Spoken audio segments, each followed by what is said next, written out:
Welcome, golf fans, pursuers of knowledge and the almighty dollar. This is your golf guru bringing you the 2021 Wells Fargo Championship. Yes, this is my value plays. We get into ownership projections, weather, all the information you need before the lock. I'll go over my fades, and of course, the guys at the bottom that are going to help you unlock the top guys and give you the most differentiated and optimal lineup are the guys that I'm going to be discussing. Okay, let's get into this. So as I've been discussing on the previous shows, yes, I have a PGA Championship giveaway. I am doing 10 winners. Going to go ahead and randomly pick 10 winners for this $20 $3 million fantasy golf millie maker. And all you need to do is like this video, subscribe if you're not already subscribed, and just tell me who you think is going to win the PGA Championship. And lastly, if I do reach 500 subscribers, which right now, last I checked, I think I'm about 59 subscribers off. So everybody that subscribes, you're going to help double that, double your chances of winning. And I will announce the winners next week on my Value Play show, the same show on Wednesday, but for May 12th for the AT&T Byron Nelson. Okay, enough of that. Let's get into some analysis. Okay. So the first thing I'm going to do is actually ownership projection. I want to do that because sometimes I forget and I don't want to do that. It's a big reason why you guys are here. So looking at Fantasy National and what you're seeing in front of you is calculated ownership. When people are putting their mass entries in through this tool, they of course click favorites, which would be here. And then you got this actual generated kind of ownership projection. This is the number that I always use to the far right. And just to give you some ideas, so at the very top, your number one, probably chalkiest guy, looks like it's going to be Jon Rahm. You've also got Victor Hovland coming in at the chalkiest right now that I see. But yeah, if you're looking to pivot a little bit, of course, Rory might be a pivot. You got Xander. My guy, as already mentioned multiple times, I'm in heavily from a betting and for my DFS lineups is going to be Bryson DeChambeau, kind of leading off. If we kind of scroll down, you got Tony Finau, very popular, which makes sense.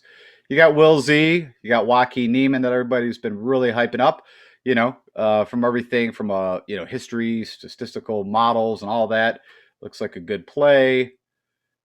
Of course, you got Cameron Tringale, very hot. A little pricey right now. I used to like when you could play him and Lanto in the lower sevens, even at some point the late high 60s or high sixes. We got Emiliano Grillo. So some people are forgiving him for the 5 under, 5 over blow up, which I am too. Just hoping that was just a bad day with the putter.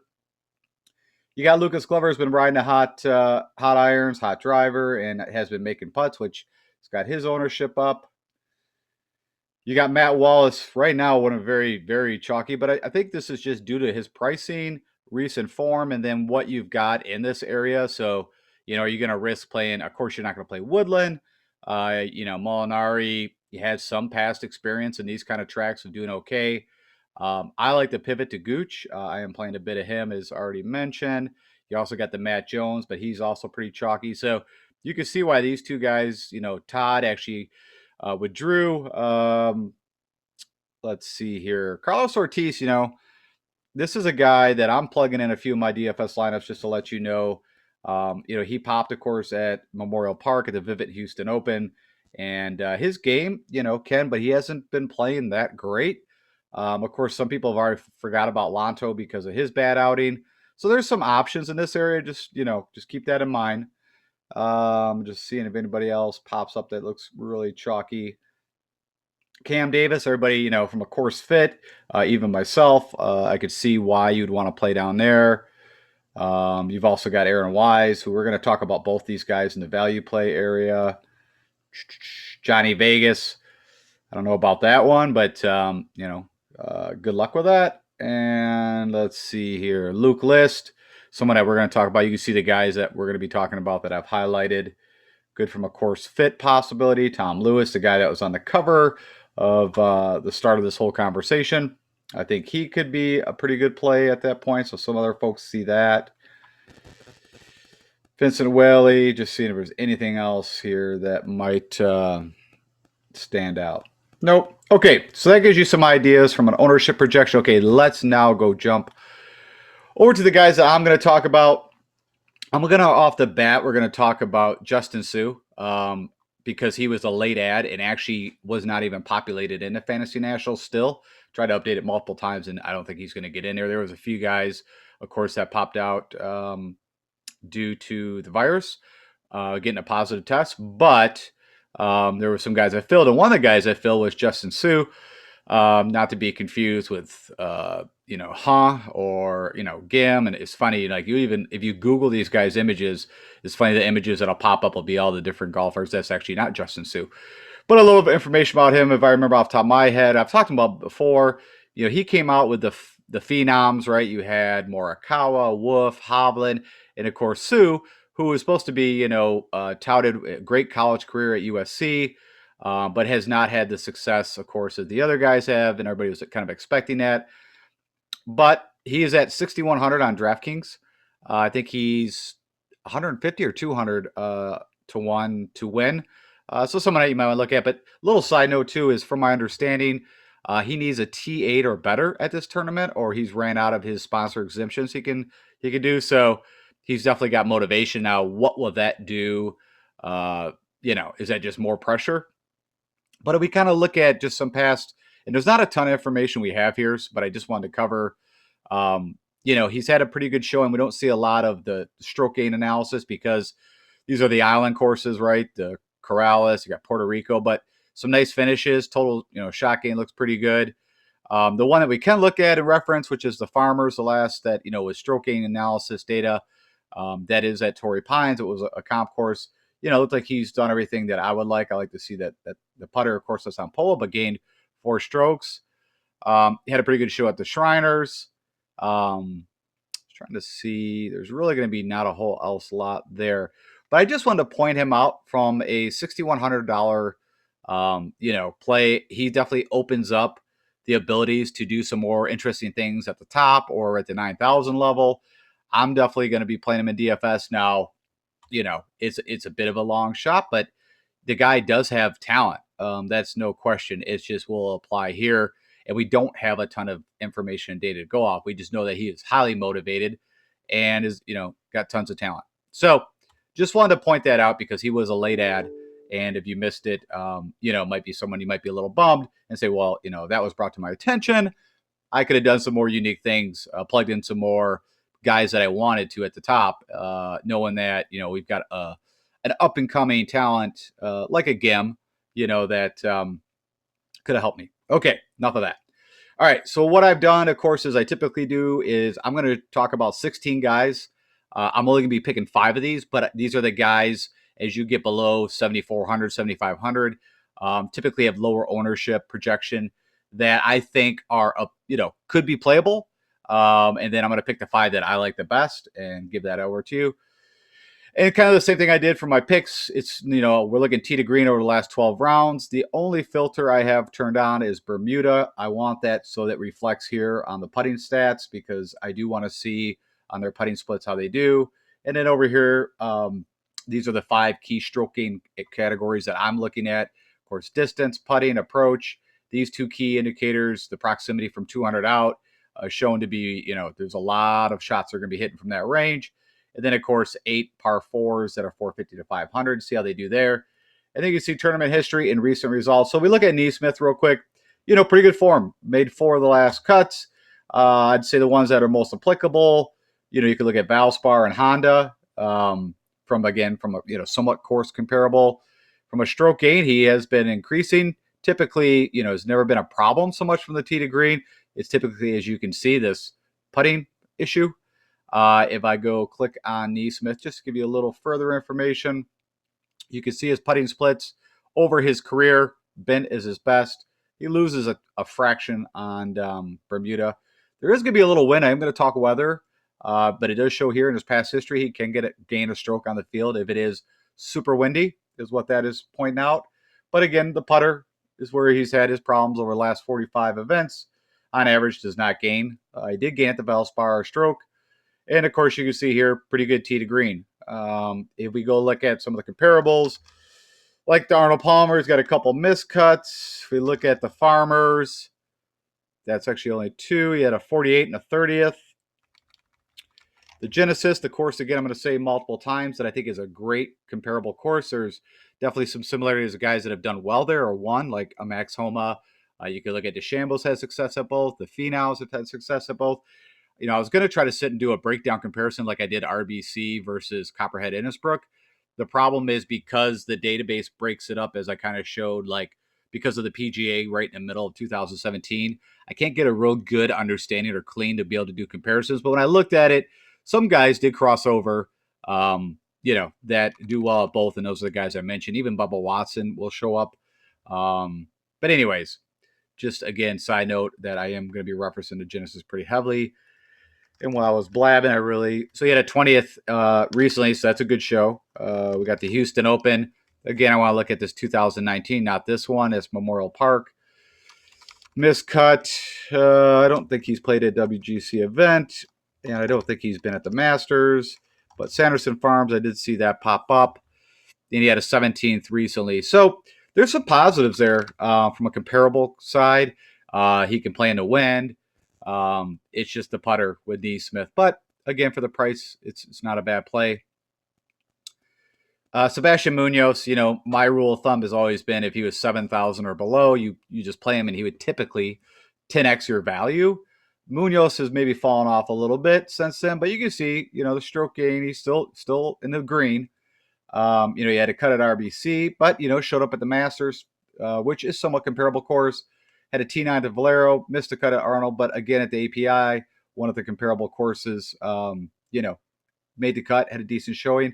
And he's played here before. Had a T38 in 2019. Of course, no event in 2020.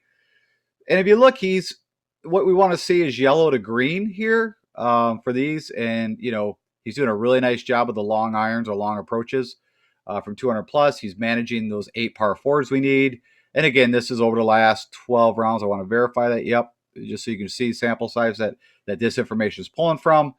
So everything's good. I have no qualms with playing Sebastian Munoz.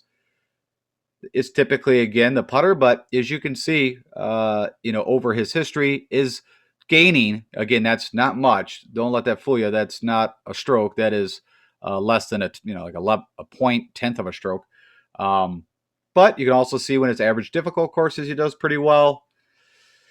And again, just so you can see, if I run through what he's done on the courses that I'm interested in comparing, Arnold Palmer, he had a 49th. The Farmers, miscut recently, but made the cut the other 2 times. The Genesis had a 43rd and a 26th, so that's good. Again, that's probably my number one course that I am really putting more stock in than probably the other ones from a comparable side. The Honda, that's back in 2019, but made the cut. Got the Houston Open. That's the one we want to look at. That is at CC of Houston. He has a 28th. Let's see. WGC Mexico. We want this one here, and that's at Golf Day Chapultepec. I'm always going to stumble on that one. Had a 14th. That's good. And we already know the Masters I talked about, a 40th and a 19th.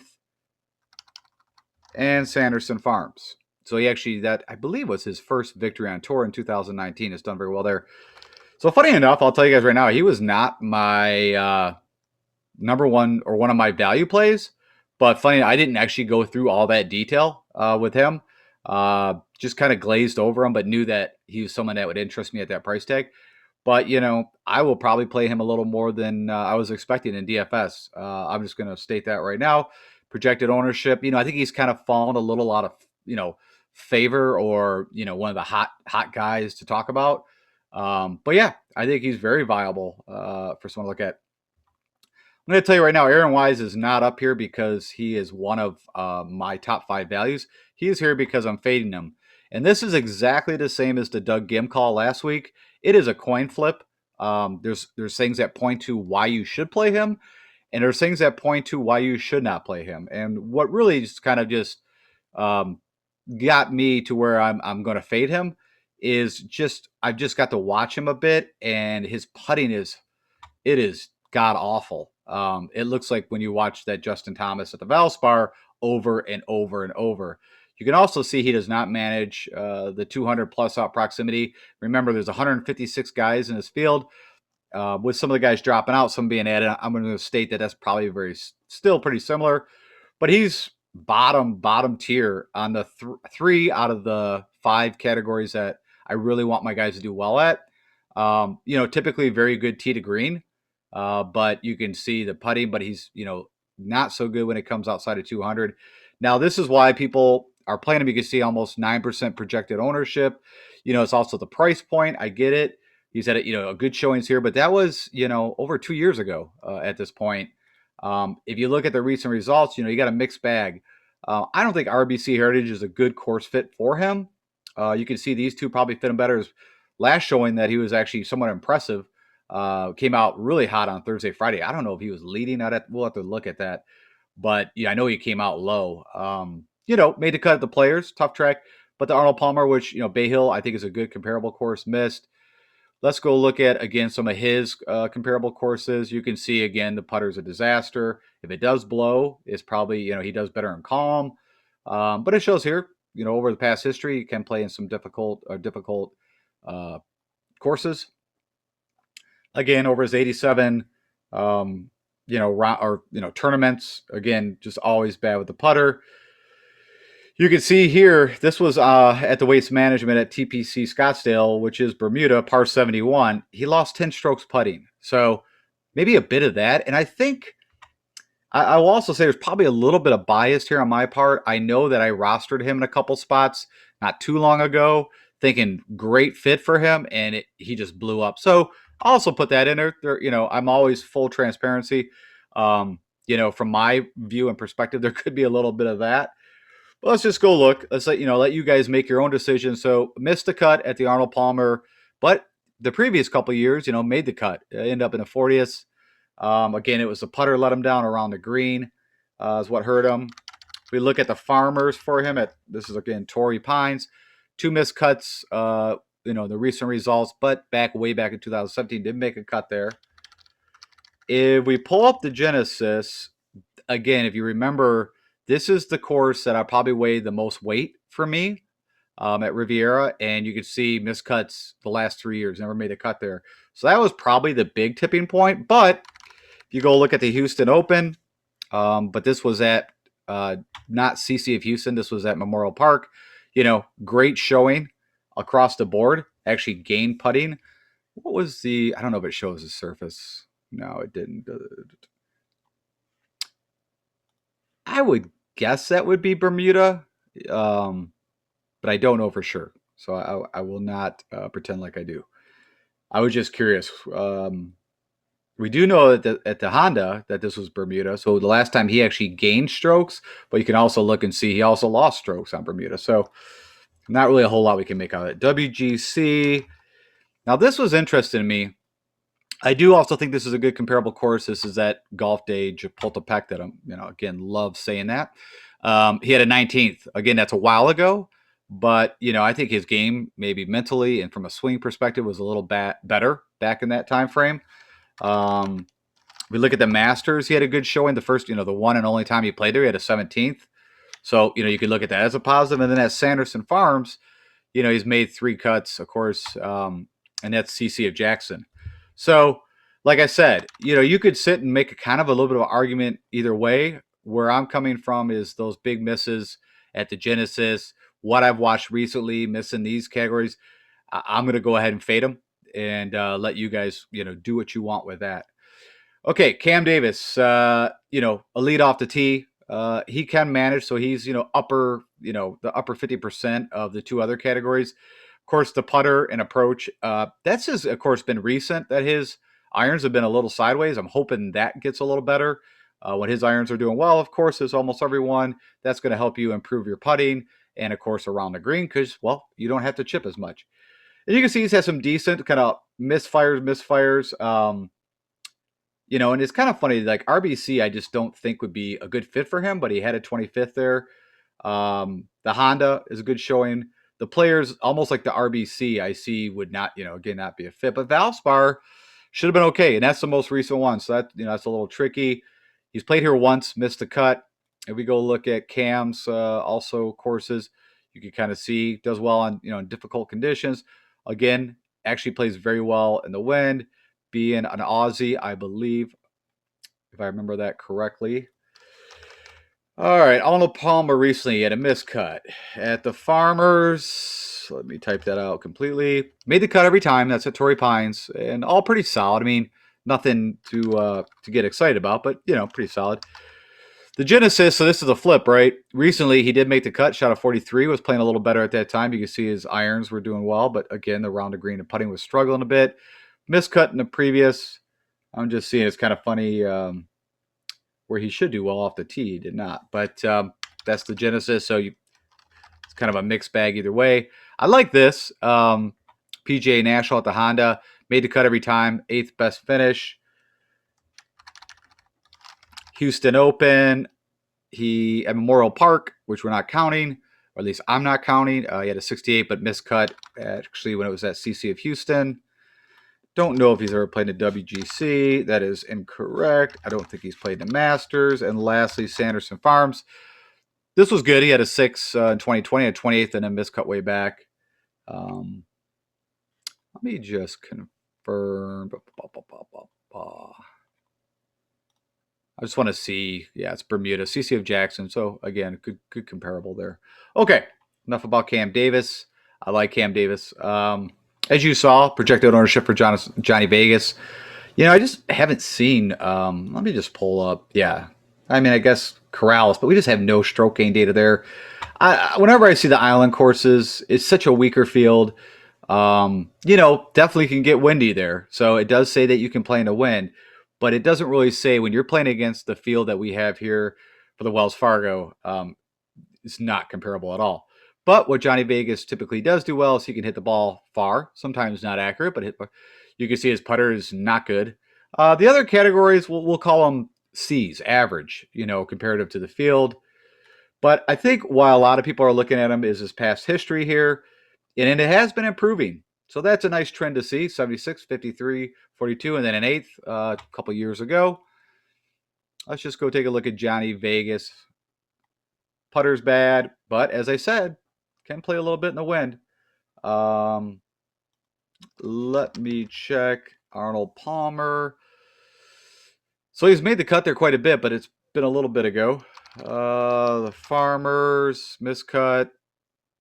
Let me spell it out. So kind of off and on. So a miscut, a 30th, miscut, and then some past history success. What about the Genesis? Not good. 3 miscuts. The Honda likes to play PGA National has done well there.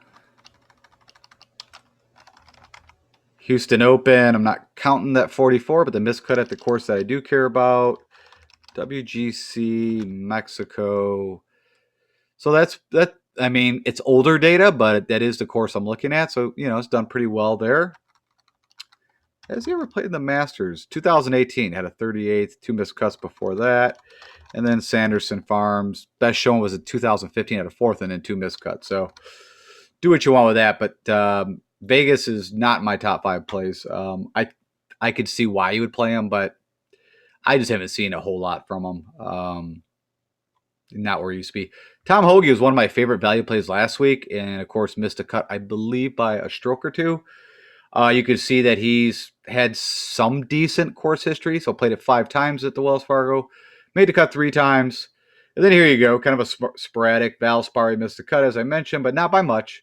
Had a nice showing at these 2 events and a 22nd at the Players, which is a tough track, but did have a miss at Honda where, I do consider.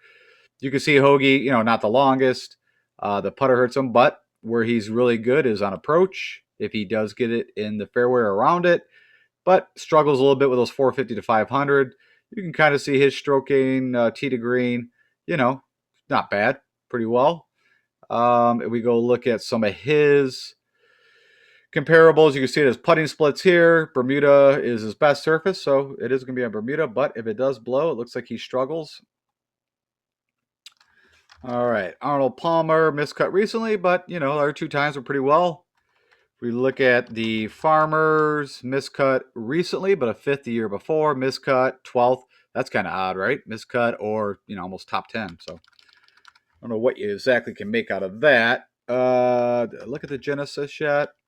52nd, miscut, 53rd, 39th. So has handled Riviera somewhat okay.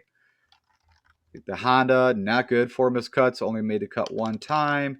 Don't think he's played a WGC, and I don't think he's played in a Masters.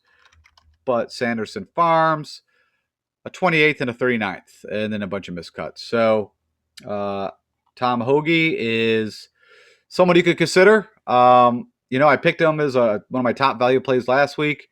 I'm not picking him for a top value play this week, but as I've always stated, somehow I'm always a week behind. So typically the guys that I pick the week previous, they miss, and then the next week do well. But I actually have Phil Mickelson up here.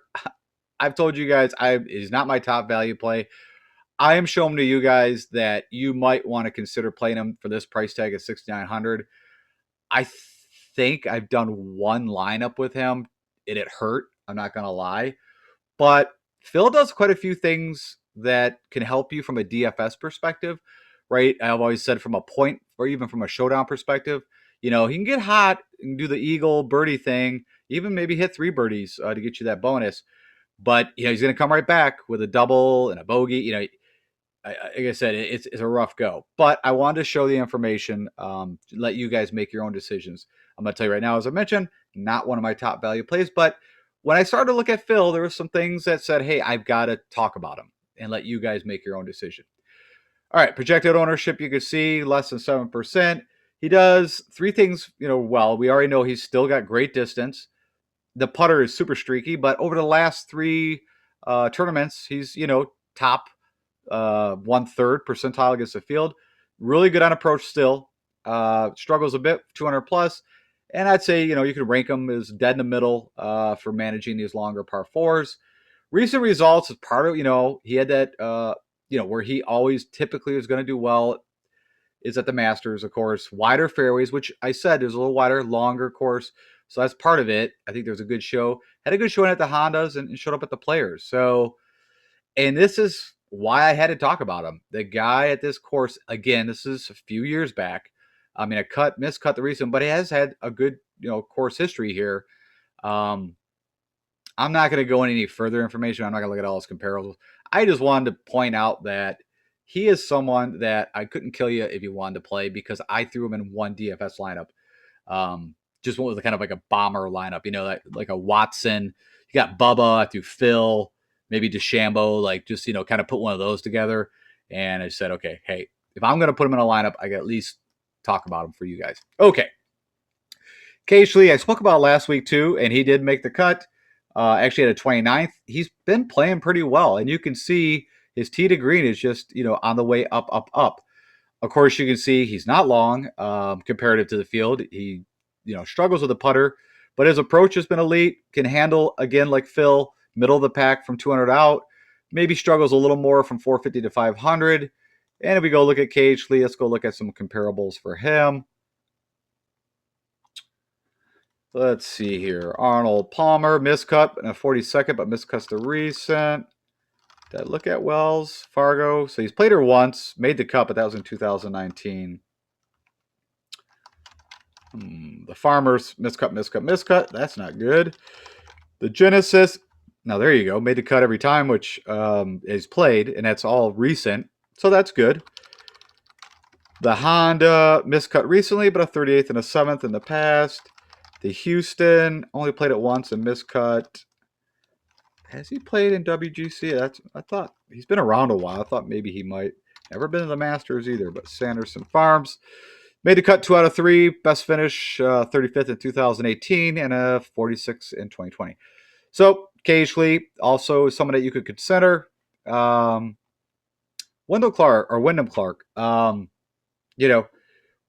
actually had to do some diving in, and because I wasn't, if I see this right off the bat, this tells me no likey. But there's some things that he does well, and he's had some showings, and I mentioned him previously, I think, in the preview show that, so he's at least made the cut last 2 times, has some miscuts.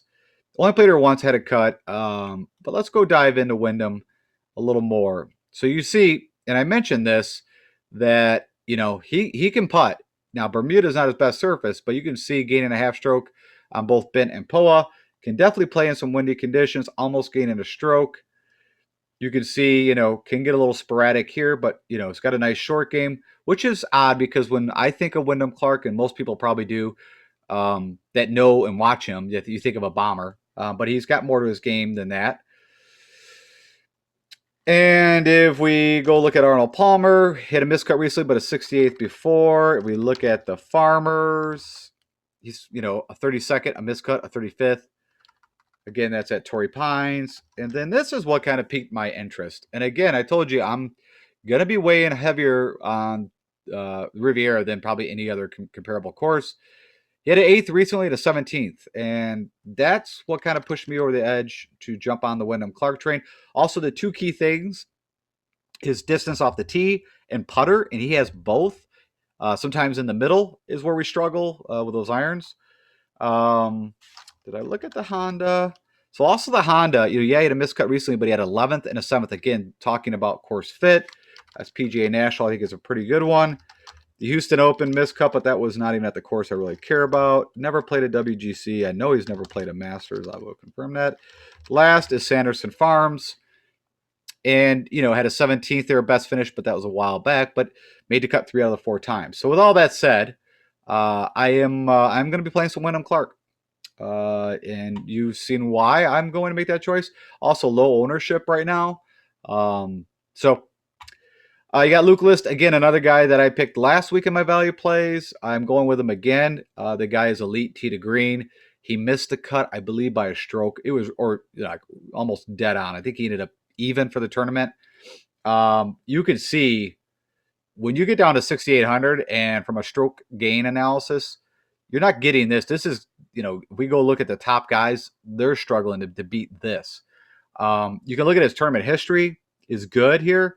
Maybe not the most recent, but he had a 9th, a 16th miscut in 2016. If we go, let's just look at recent form. So this is probably what's put off more people. He had a showing at the Valero, but other than that, nothing really to write home about. But RBC is not his kind of track. It's not where he could take advantage of his length, a lot like a Wyndham Clark. Okay, so if we dive into Luke List a little further, as mentioned, the putter is definitely his Achilles heel, but can handle some difficult courses. Can also handle the wind. You can see, again, elite tee to green. The putter shows up once more. And we go look at some of the tracks that we want to look at. He's made the cut every time at the Arnold Palmer that he's played, and they had a 7th and a 10th. If we look at the Farmers, again, Torrey Pines done very well, a 10th, a 40th, a 12th, a 36. If we look at the Genesis, he had a miscut recently, but some really good finishes there at Riviera in the past. The Honda, it kind of shows he's had some good showings there, but the miscuts, and that's due to the putter. That's really it. Houston Open, a miscut in a 28th. Well, let me look at that one more time. Yeah, so the one that we care about actually anyways is this one. So that works out. WGC, he's played only once at St. Jude. I don't really care about that. The Masters played once way back. That had to be like his amateur in 2005. And Sanderson Farms miscut recently, but had a 2nd at 28. So all in all, I am on Luke List. He is going to be one of my plays at that price tag. Yeah, a little bit higher ownership. I like it. Tommy Lewis, again, we look at the 5 key areas over the last 12 rounds. Looks good. His tee to green looks good. He's making cuts. Nothing fabulous. I mean, best finish, RBC. Never played here before. The putter, again, is his Achilles heel. Funny enough that he struggles in the wind, being European. You just, us guys and probably people that really follow golf, you just always think of, guys from Europe always should do well in the wind. Never played the Arnold Palmer. The Farmers, he had a 42nd. What about the Genesis recently? He has not played. If I remember right, it probably not going to be a ton because a bit of European golf. Done well at the Honda twice. The Houston, miscut twice. WGC. This is the one I care about right here. He's at a 65th. Don't think he's ever played the Masters. And I did see Sanderson Farms. So he had a miscut.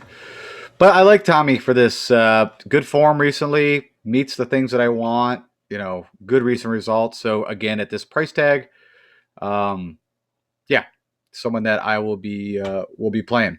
Okay, Sam Ryder. Wasn't really expecting that I would be picking or talking about Sam Ryder, but the more I kind of dove in, and that's why we do the research and analysis. There's some reasoning.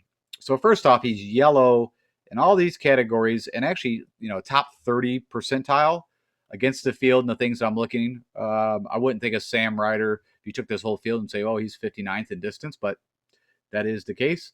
Of course, the putter is not good. And some of the recent results is really flaky. Of course, the Honda is where he really showed up. Had that T8. Corrales, we don't know enough about, but he had a T2. Then had some missed cuts.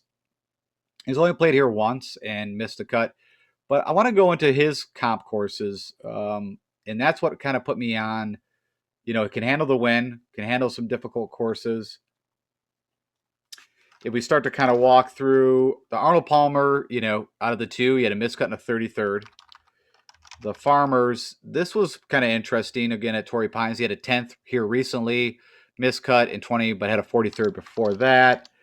The Genesis, miscut in a 56. The Honda, an 8th and a 53rd. Again, that's at PGA National. Look at the Houston Open, miscut, but the one that I care about is at 28th at the CC Country Club of Houston.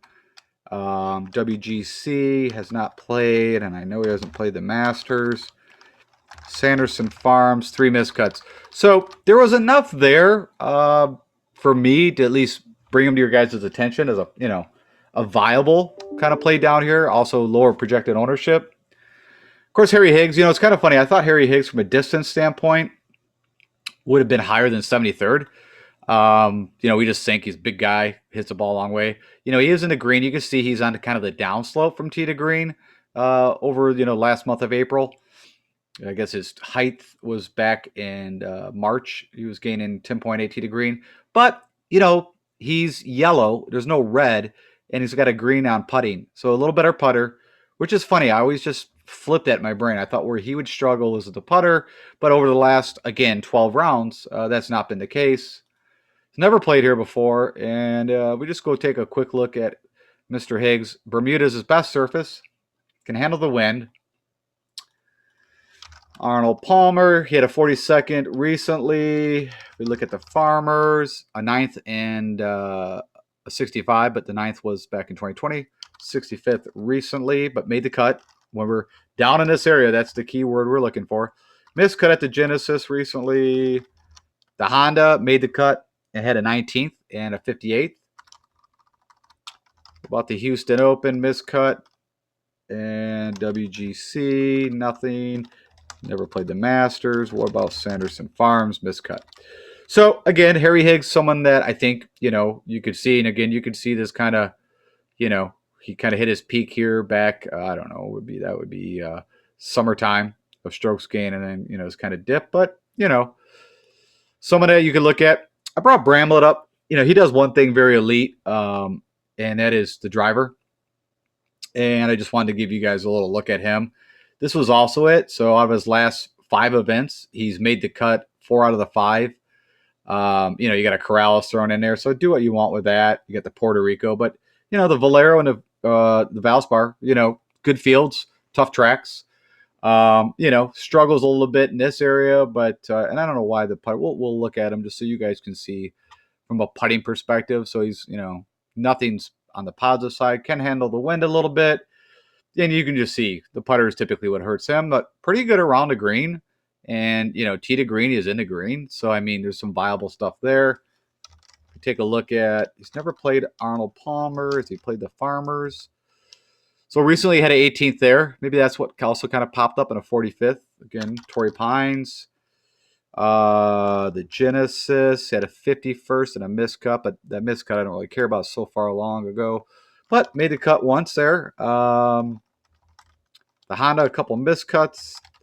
About the Houston Open. That is the course. Looks like he just barely made the cut.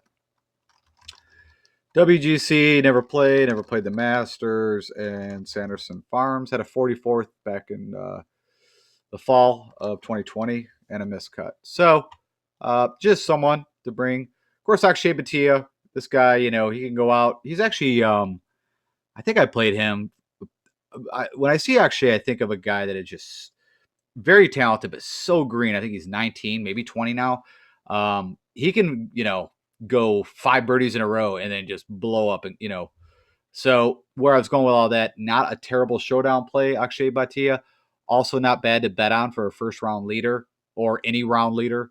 But notice, I think in my own brain, first round, I put him on here because he's elite off the tee as in distance. But, you know, he can do some things with the irons, as you can see here. You know, top 30 percentile from approach and 200. Maybe not so good managing the long part, but you know, again, it's a putter thing. And you can see very Jekyll and Hyde on recent results. You know, best showing was the AT&T Pro-Am. That's a shorter track. OHL shorter track. Never played here. I'm guessing this is one of his exemptions that he's got to be also pretty close to out of those. Actually, funny enough, he's a West Coast guy, likes the POA. And I don't think we're going to have a ton of comp core stuff, but I'll just plug through it. If we see something that sticks out. Nope. Nope. Nope. Pretty much almost every course. I know he's never played WGN. I think I did see Sanderson Farms miscut. So there's not a whole lot to go on. But I just wanted to bring him up. Maybe better from a showdown play. But again, if you're down here, can he make the cut? I think he can. But you can see it's very Jekyll and Hyde. All right, the last guy that I'm going to bring up, Bear Men, projected ownership less than 1%. And again, didn't really plan on talking about this guy, but the more I dove into some things with him, I felt like I had to. I mean, you can see my model rank. Somehow he's 37th, and we'll go into why. Of course, that MGM you see there, that's a Corn Ferry Tour event.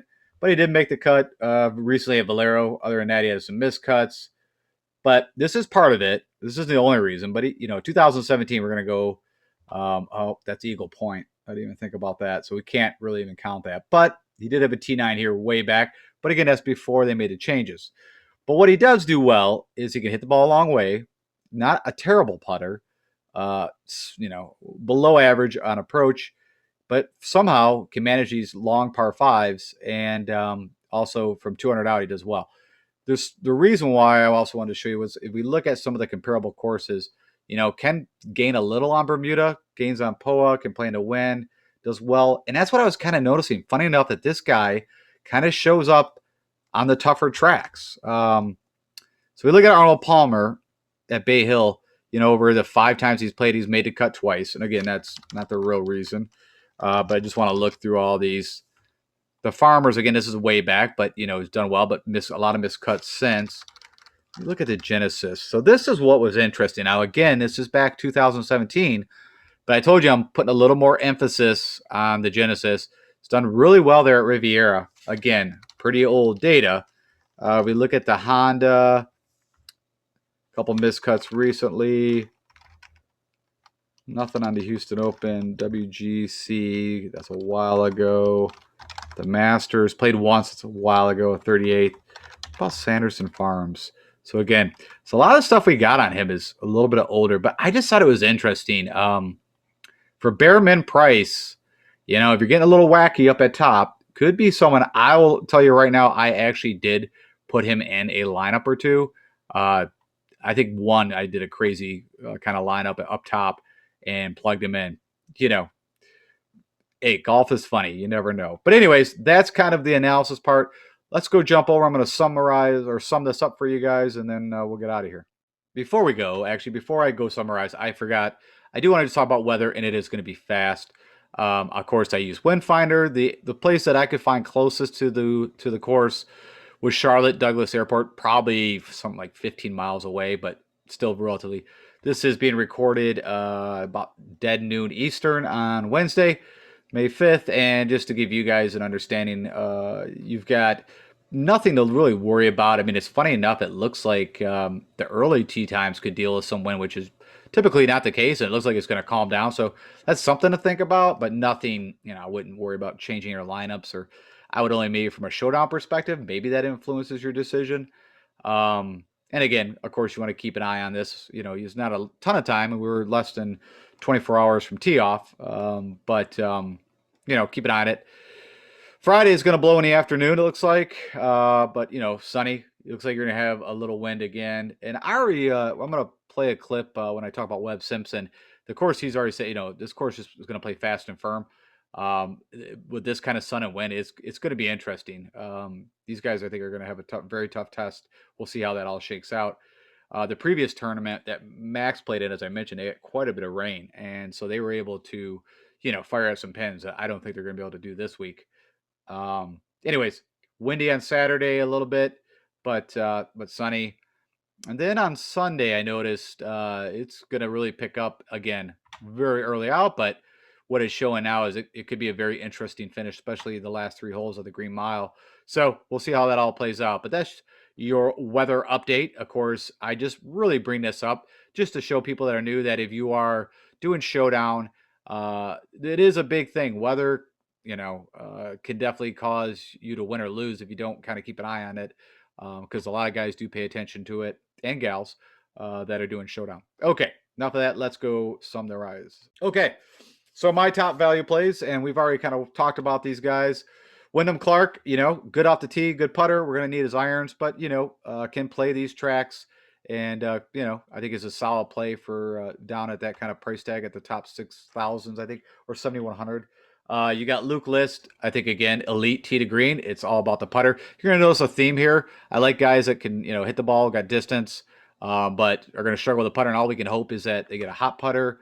Cam Davis falls right under that boat. Tom Lewis, I think, pretty similar too. And then I mentioned Justin, so I think he's a great play for that price. You're getting a lot of talent. Now it's not completely proven talent, but it is a lot of talent for 6,100. And I think it's just going to let you get really creative with your lineup builds. So I'm playing him. I recommend him, but we'll see how that all fares. I mean, if he busts, probably half of my DFS for the large game, the $15 200K game, you can just count me out because he's in a lot of my teams there. And from a fade perspective, we didn't talk a whole lot about Rory, but I don't think there's not much to say. I've talked to him blue in the face about Rory. We don't know, right? We haven't seen him since the Masters. I'm sure he's been doing in a ton of work. He kind of changed swing coaches. He was chasing distance. There's all that stuff. It's, I'm sure if you're following golf, you know all this. I can't trust to, start my builds at that area of 10K with Rory right now. I'm a huge Rory fan. Cannot wait. Now, come the PGA, if I see any kind of light, because he loves Kiowa, I think he could be a very viable kind of starting to lineups there. But right now, I got to pass. Cantley, so I've heard, and this is not confirmed, but supposedly he is working on his swing or doing some swing changes, hence maybe why things are going sideways. Now, that's what I've heard. Do what you may, but I would put this under the Tiger Woods kind of thing where, maybe some guys saw that you're always chasing perfection. And even when you're doing well, that there's always, you could be better kind of theory. I'm shocked with Cantlay because from a end-to-end game, I didn't see any flaws. But somehow, that's the rumor, is that he is working on his swing, and that is why we're seeing, this dip in performance. Why it's also crept into the putter, I have no clue. Maybe it's kind of a Ricky Fowler thing where when you're so focused on working on your swing that you kind of start to let the practice and the stuff go with the putter. That's, again, a theory, not confirmed. But I am fading him. Again, a lot like Rory, just have seen nothing in the last, few tournaments that I could even, justify playing him. Now, from a betting perspective, and I did not bet these guys, but I'm just telling you, that typically when these guys' values get to this point, it wouldn't shock me. I mean, it was the same thing with Justin Thomas at the Players when he was like 20-1. People that got on that did really well. I think Rory's 21 off the top of my head. I think Cantley's 30-1. You might want to throw a few clams on that because it does seem like at times these guys will just come out of nowhere. But yeah, from my perspective, I'm not betting and I'm not playing in DFS. Webb Simpson. Okay. There's been a lot of, back and forth on, is Webb one of the best plays here? Is he not? And I've got a quick video that I will share with you real quickly here. Webb's presser that he did. And then I'll kind of share my thoughts. Yeah, good question. I mean, I think people assume if it's your home course, you should play well. And I think what people don't realize is the golf course I'm going to play this week is very different than the course I play most of the year. For example, number 9, I'm usually hitting anywhere from 4 iron to 5 iron into that hole. This week I'll hit 8 iron and 9 iron depending on the wind. So I even, last week coming out here, I numbered three.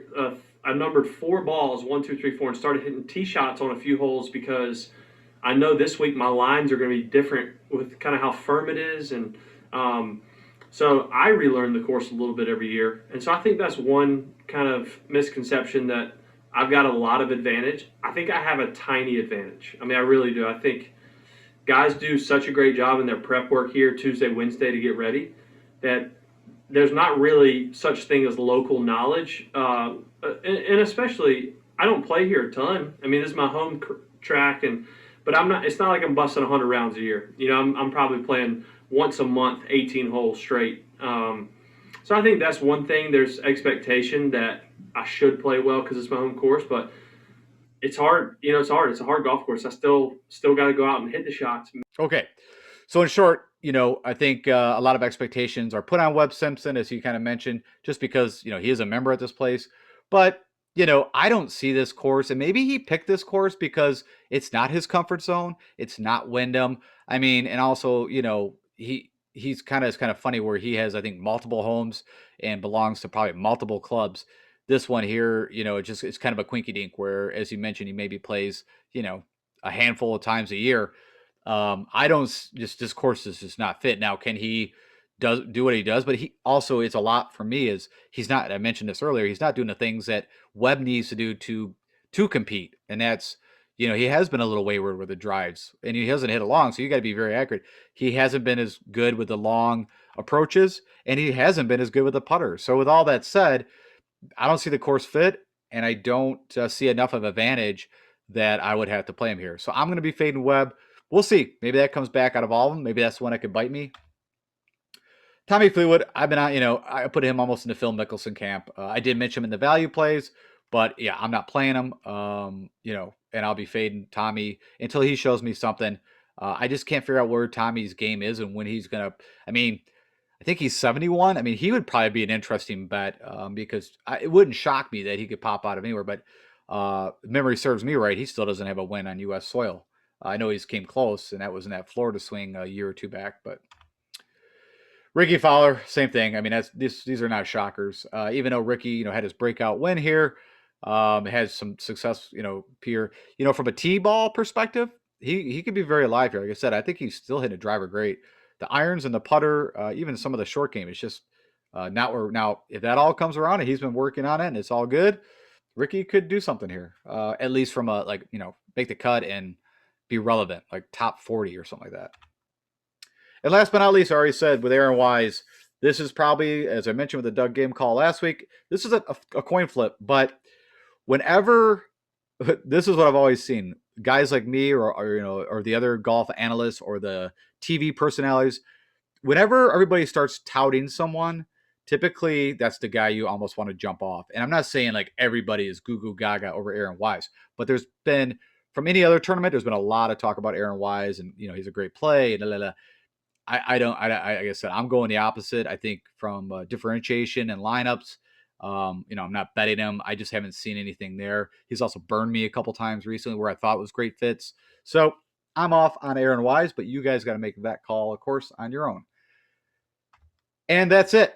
So that locks up everything that I wanted to talk to you guys about for the Wells Fargo. Again, I greatly appreciate you stopping by. Also, just trusting me as one of your sources of information for when you're making bets or picks. I thank you for that's a big trust. I mean, I'm doing all the research that I can to help myself. And again, I'm always like, hey, I might as well be able to share it with you guys. So again, if you like how I do what I do, click the like button. If you don't, I'm always up for suggestions. I'm learning as this goes on. If you know anybody else that might be interested in what I do, please share it with them. And then also subscribe. Again, I'm about 60 subscribers away from hitting 500, and also doubling your guys' chances of winning some of my money. So please subscribe if you haven't. And last but not least, of course, if anything I can help you out with, hit me up on the YouTube comments or at DFS Golf Guru on Twitter. And if you just follow me there, I usually put out, of course, all my shows come out on there, but also anything I see or, I'm not huge on Twitter, but I do a bit. So, sometimes you might get something a little interesting that others might. All right, guys, best of luck. I hope we keep up the streak. We've been doing pretty well from a pick standpoint, even from a betting standpoint. I hope that stays. Everything I see, we should be good, but you just don't know, right? It's golf. So, all right, have a great weekend. I will talk to you guys next Monday. Take care.